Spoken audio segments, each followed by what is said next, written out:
customer options for additional goods or services. Let me give you an example to explain this. Okay, customer option for additional goods or services. You know,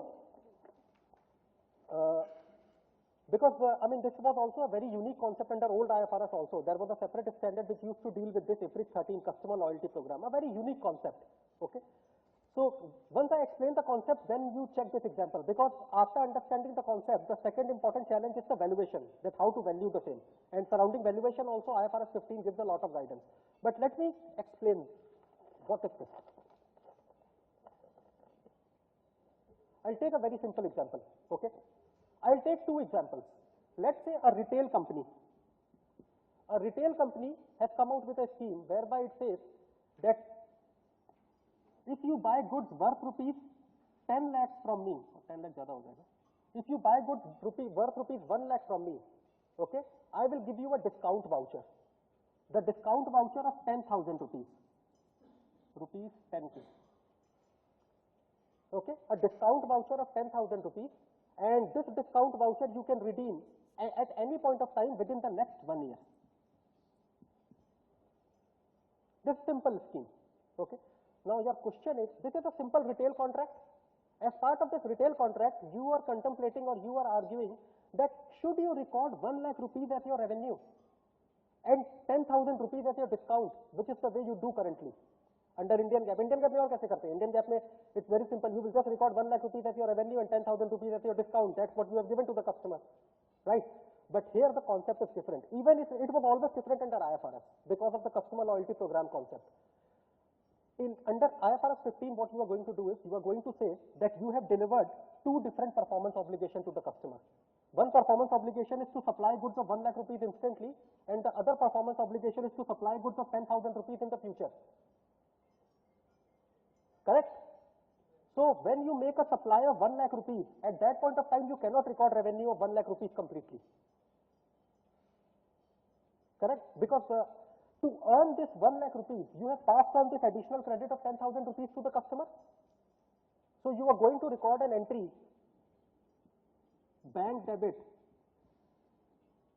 or let's say receive, bank debit 1 lakh, to revenue 90,000, to liability account 10,000. Okay, so on the day you make this 1 lakh rupees of sale, this is the entry which you are going to pass. Okay, bank debit 1 lakh, to revenue 90,000, to liability 10,000. Simple. And this liability, let's say that now what will happen? So everyone understood this entry? Right on day one when you make the sale of rupees 1 lakh, you cannot record rupees 1 lakh as your revenue, because to earn that rupees 1 lakh, there is an added performance obligation which you are going to fulfill in the future. So some portion of the revenue has to be deferred and has to be allocated to that future performance obligation, right? So this is the entry which you will pass. So we'll see all these scenarios. So discount is for indefinite period, or discount is for 1 lakh and he doesn't avail the discount. We'll come to that. So I'm coming to that. So I'll take two scenarios, Rajendra. Okay. First scenario is 3 months down the line, the customer came and availed full discount. Okay. 3 months down the line, the customer came and availed full discount. What you will do? Liability debit to revenue. Simple. Okay. 12 months beat gaye, pura 12 months elapsed and the customer never turned up. Okay. 12 months elapsed and the customer never turned up. Then what you will do? Liability debit? Yeah. Again, liability debit to other income? Huh? Now third scenario. So these two scenarios you understood? So it's a very contentious question. Okay. Right now it's other income. There is no explicit guidance. It should be other income. Because what is happening actually? I mean, 1 year down the line, it's nothing else but a reversal of the liability. It's a write back of a provision, I can say. So any write back of a liability or a write back of a provision never goes through revenue account. So that's why I say it's a contentious, but it should be other income. Okay. So both the scenarios you understood, that where the customer comes, well and good, where the customer doesn't come, well and good. Now to answer your question, so you were saying that the discount voucher was for an indefinite period. If it was for an indefinite period, then it will become slightly complicated, because then what will happen is, at the end of every period, you will need to make that estimation that how much of the discount voucher is going to get redeemed in the future. Okay, it's a pure estimation in your case now, that how much of the discount voucher is going to get redeemed in the future period, that much liability you can keep, and whatever is not going to get redeemed, that much liability you are going to take back into your P&L account. Every period you will have to make this computation.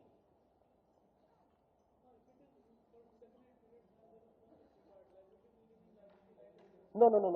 So liability will not remain liability. So let's say in his case what he will do, and this is very common, and this was one of the most complicated point when IFRS 13 customer loyalty program concept came in. In this case what you are going to do is, let's say that there are 100 such customers, okay, and you have the software to track those points, that how much discount voucher you have given. At any given point of time, let's say 31st March 15, I am going to make this evaluation that this 10,000 rupees of discount voucher which I have given, whether the customer is going to redeem it or not. I made an evaluation based on my past patterns and everything, and I said that yes, the customer will turn up in the next 2 years' time and is going to redeem this discount voucher. Okay, in that case I will keep that as a liability. Then again I will come to 31st March 2016. Again I will make that evaluation that whether the customer will turn up in the future or not. Then I will come to 31st March 2017, and then maybe I will say that now it is 2 years' time, and I mean generally customers don't come after a period of 2 years. It's a retail customer, right? I mean retail customers, maybe they keep on moving and who knows, they will never turn up. If you make an expectation that they will never turn up, then you will write back this liability. It will be subjective, yes. It's a pure estimation, and this estimation you make based on your past patterns.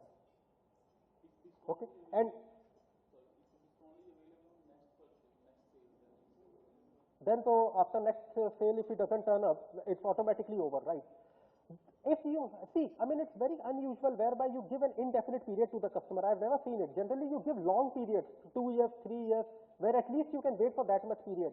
But very unusual. But yeah, if you have given it, then you have to make that estimation at the end of every period. What happens in case of a percentage-based discount? 10% on your future purchase. So, then what will be the estimate? So, okay, so 10% on your future purchase? I don't know what is the amount of future purchase. Absolutely. So 10% of your future purchase, again it's estimation. You will have to make that estimation at the end of every period. You will have no option, sir. For this, you check this example. And same would what would cost pay from discounts? Yes. Same. So for this, you check this example. How subjective the valuation can be. I mean, it's not very easy. The valuation is going to be really subjective and difficult. Check this example. This is one of the examples which is given in Ind AS 115.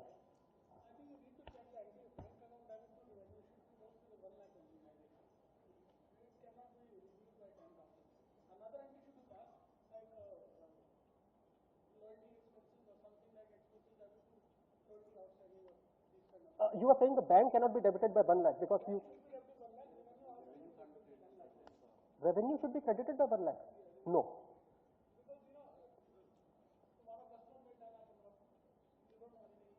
So exactly, that is the point, Rajendra. If the customer doesn't turn up in the future, then you do this entry. What you are doing today, I mean, you are accruing a liability. So one sec. What you have done today, Rajendra, you have incurred a performance obligation, right, which you are going to fulfill in the future. And for that performance obligation which you are going to fulfill in the future, to give him goods worth rupees 10,000, you have made this liability. Correct. Today you have not fulfilled all the performance obligation of the contract. Your performance obligation is still remaining, and to reflect that remaining performance obligation, this liability has been accrued. When you fulfill the performance obligation, then you take this liability into revenue. Or when you decide that this performance obligation will never ever be fulfilled, then you take it into your P&L. Let's say on the first day only, you believe that although you have given a discount voucher to the customer, but you are absolutely sure that he will not turn up. Based on your past pattern or whatever, I mean, based on the history of the customer, you believe that the customer will never turn up to redeem the discount voucher. Then you record full 1 lakh as revenue. Nobody will stop you. Then you don't accrue that liability at all. But when you believe that some future obligation is still remaining, which has to be done, for that liability will come. So that is exactly the.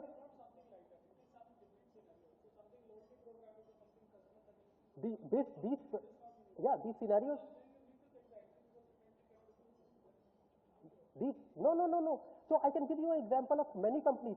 check any IFRS financial of a retail company, you will find this liability, customer loyalty program liability. Check the financial statement. Okay, we do this, I recently did the IFRS convergence of Cinepolis. Okay, we recorded this liability because they give this discount vouchers to the customers to watch films in the future.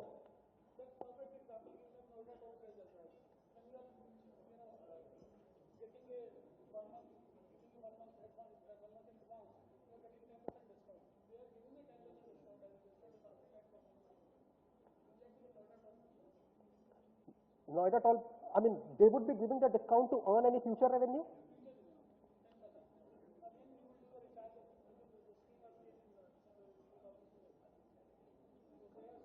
See, see, we can discuss this, but this concept is very well there. Any retail. What? So okay. So just deviating. I mean, so what is the entry which you propose?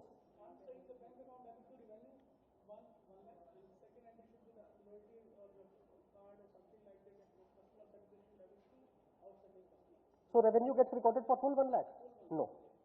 No, sir. So that is exactly the concept which we are talking about. And that's why we are talking about in the subject of revenue recognition. Okay. Full. Financial statement, everywhere liabilities get recorded. That is it. It is not that you are recording the royalty or so in the IFRS, if you just do the IFRS financial statement, it is the liability that is being getting recorded. How will you record the liability? That's the concept that you told. The liability, the amount that is being recorded, not the royalty program or the any other thing. That's the liability they are recording in the financial. The liability will get recorded through revenue. Revenue will be reduced. Absolutely.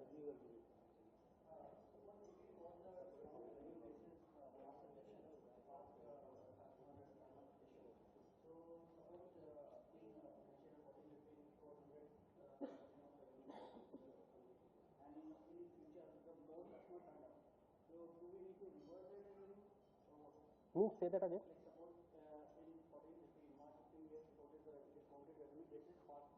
Yeah. We have reversed the liability and book the revenue. The customer. In next financial year, the more customer kind of against that particular discount.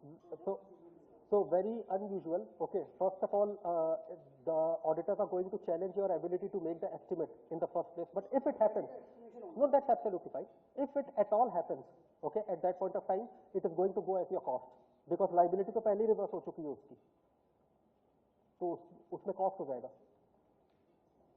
Okay, so check this example. With this, we'll take the tea break.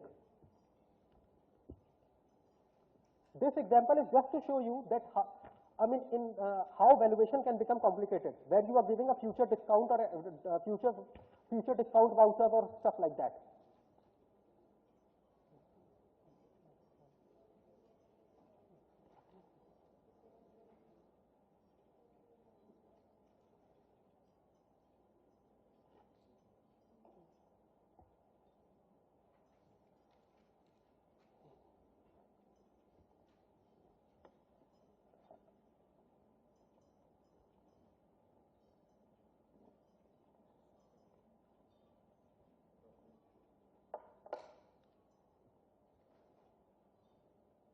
So this likelihood, this is the new concept which they have brought in. Yeah, this is the new concept which they have brought in. This is the concept which they have brought in, and they have given a lot of leeway to all the companies there, whereby you believe that there is a 50% likelihood or 60% likelihood. That likelihood you can build in your valuation. Okay, earlier how you used to do the valuation? You would have done the valuation earlier by just assuming that whether the customer will turn up for the discount or not. Right, if the customer will turn up, I will make some provision in the books. If the customer will not turn up, well and good, I will not make any provision in the books. But now if you believe that there is a 60% chance that the customer may turn, yeah, then for that 60% portion you will do the valuation. Now one question. Domino's, for example, gives 3 coupons. No purchase, but there's a drop of coupon in your home. Will they provide liability for those 3 coupons also? And what do they do with that? No, they will drop a coupon at the home, saying that you will get 10% discount on your purchase. No, absolutely fine. So, do they require to provide? Of course. So that coupon would be having a validity period of 2-3 months, and that coupon would be carrying some value with it. 500 rupees, 600 rupees. Absolutely. This is the concept which we are talking about. There is no revenue for them now. I have not bought anything from Domino's. They just gave me the coupon. With 500 rupees of pizza, they have given 500 rupees of coupon. No, I have not bought a pizza also. just drop the coupon with the newspaper. Then That this is my so do them then they may only be making a provisioning. Then they may only be making a provisioning. provisioning. That's what Yeah. I wanted to ask. Then only a provisioning. A lot of scenarios can be there.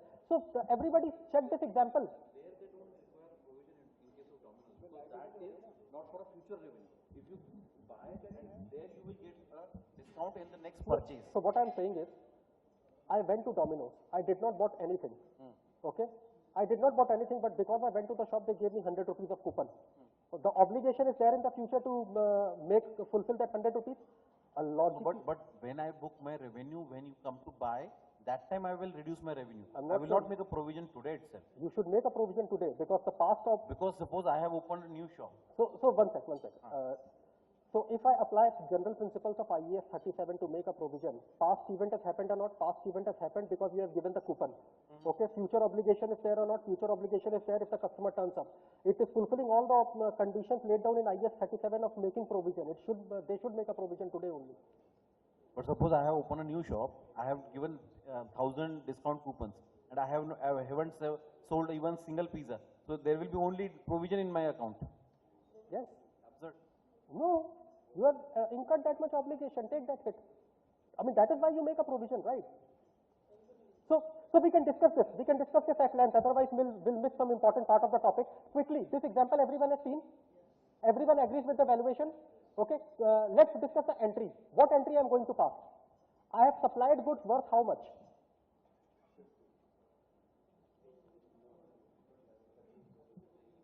₹50 of good I have supplied, right? 50 rupees of goods I have supplied. What is the journal entry which I am going to pass?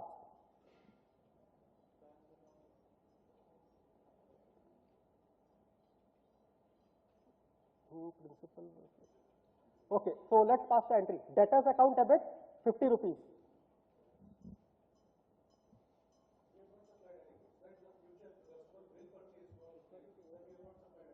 No.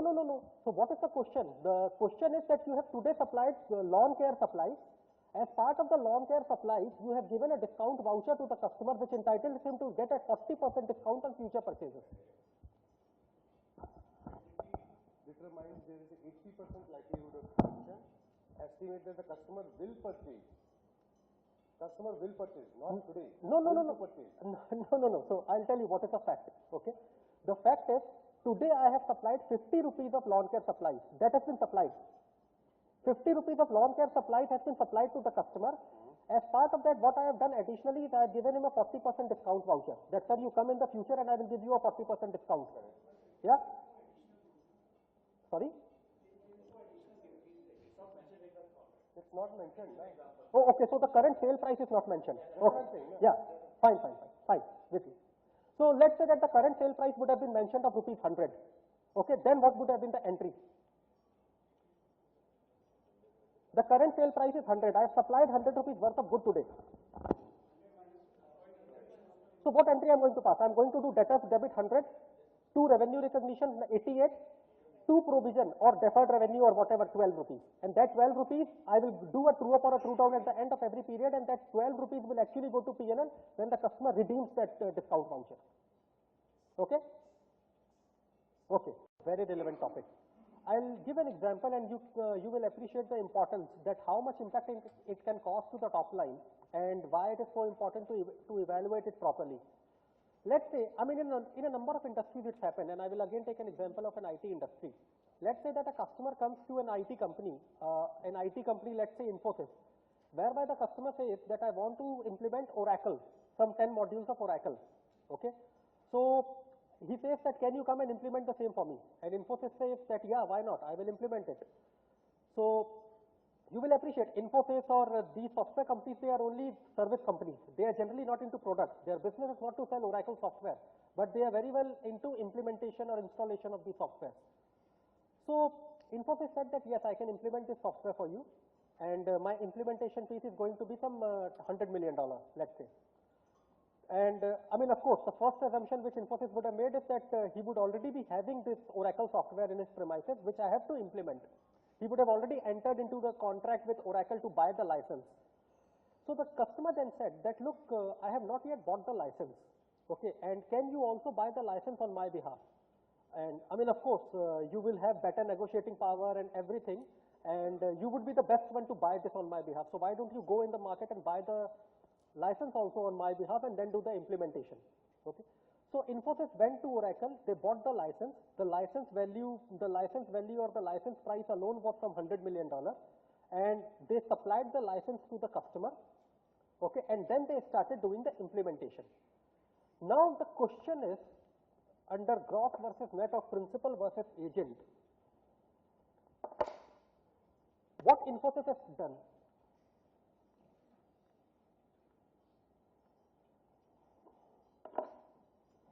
Now what Infosys has done? They have supplied license and then they are providing implementation. License they supplied for $100 million and implementation they will anyway do over a period of time for 100 million. My only question is with regard to this 100 million. First one.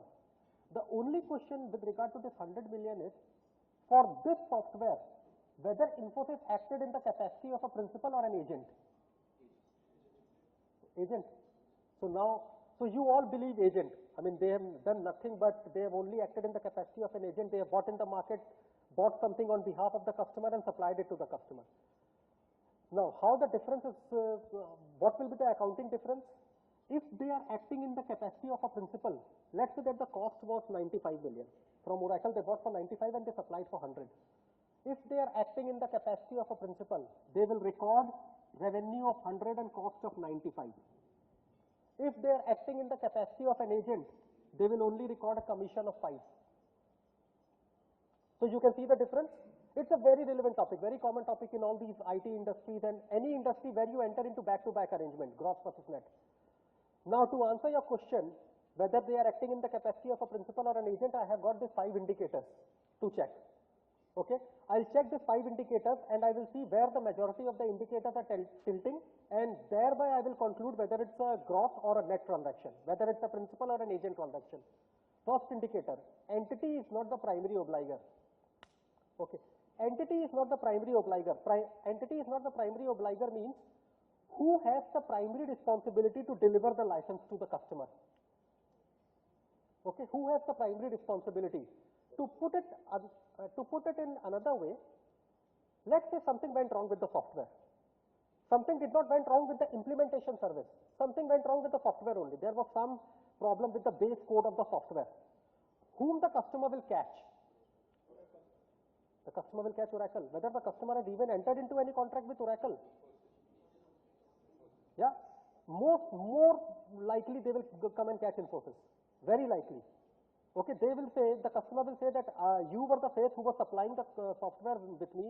I relied on you that you will go and buy a good product for me in the market, and there is some deficiency in the product. Yeah, they will come and catch Infosys, very likely. Yeah, so Infosys is the primary obliger. Then entity does not have inventory risk. Inventory risk means that let's say Infosys bought this license. Okay, they supplied this license to the customer. Okay, no. Let's say that they bought this license. After they bought this license, the customer backed out of the contract. Okay, he said that I doesn't want to deal with you anymore. Can Infosys return this software back to Oracle, or whether Infosys will keep this software now? Who is carrying the inventory risk? Whether inventory risk can be passed on back to Oracle, or whether Infosys is carrying the inventory risk. If Infosys is carrying the inventory risk, then Infosys is the principal in the transaction. Okay, so we have seen 2 indicators, 1, 2, both tilting towards principal. Third indicator, entity does not have the latitude in establishing the price. Now, entity does not have the latitude in establishing the price. Very logical indicator.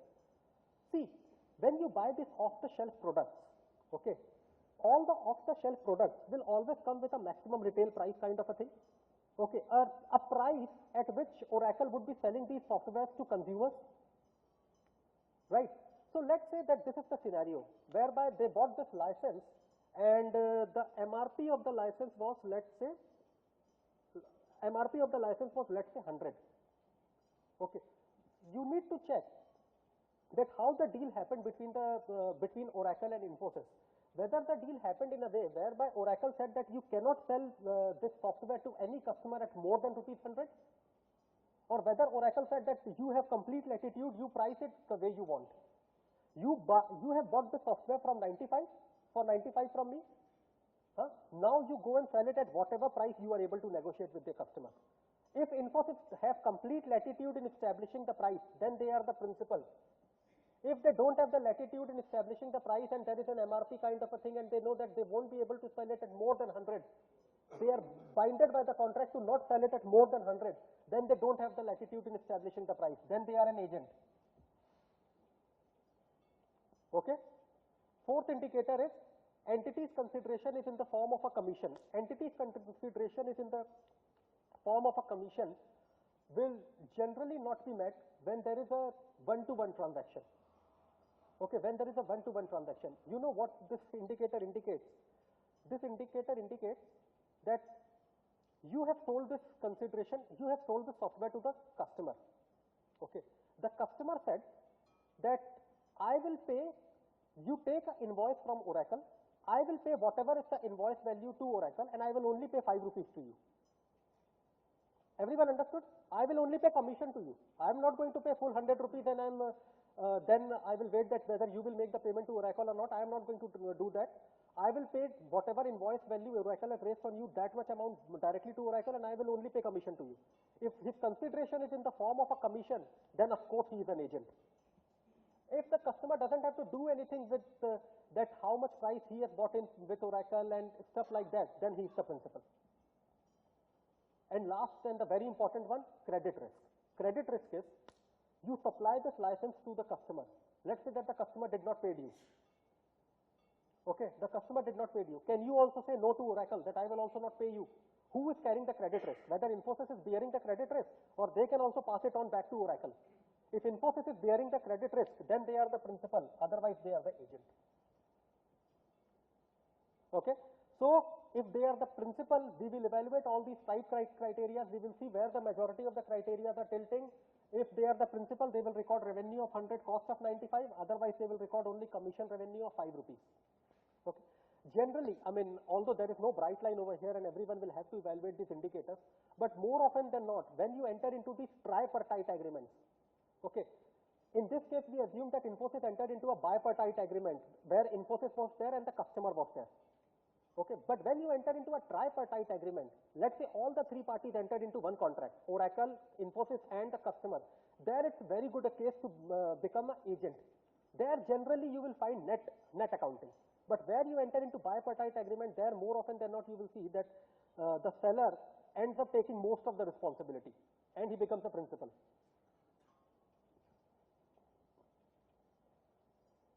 Yeah, right to return we'll see. Yeah, determining the transaction price. Now here. For example, in the last example you mentioned, if we replace Infosys with the Oracle India, in the terms of the arrangement could be that Oracle India would solicit the clients, for Oracle, overseas, and then it may or may not have the latitude in establishing the prices. The prices could be governed by Oracle, the overseas entity, where, or it could evolve those rights to Oracle India as well. The consideration definitely won't be in the form of commission, because definitely the Indian entity would be receiving the whole payment and will be remitting the amount of, maybe say, it will be acting as a sub-licensee, from Oracle overseas, and maybe 80% of the amount it will be remitting back to the Oracle overseas and retaining 20% of the amount here in India. In those cases, how, it will be constituted as agent. So you were talking from the perspective of Oracle India, whereby you were saying that everything Oracle India buys from Oracle overseas and whatever revenue they derive, a larger chunk, some 80% of it, they need to remit it back to Oracle overseas. Right. In that case, should they record full 100 rupees of revenue or only 20 rupees of revenue? You will have to see these criteria. To my mind, I mean, if Oracle India is only responsible, if Oracle India is the primary obliger as far as the customers are concerned, if Oracle India is only bearing the credit risk, should not happen in this case. I mean, let's say that tomorrow any customer did not pay any money to Oracle India. Very unlikely a case that Oracle India will also pay anything back to the overseas entity. They will also say no. Generally unlikely. Should be net.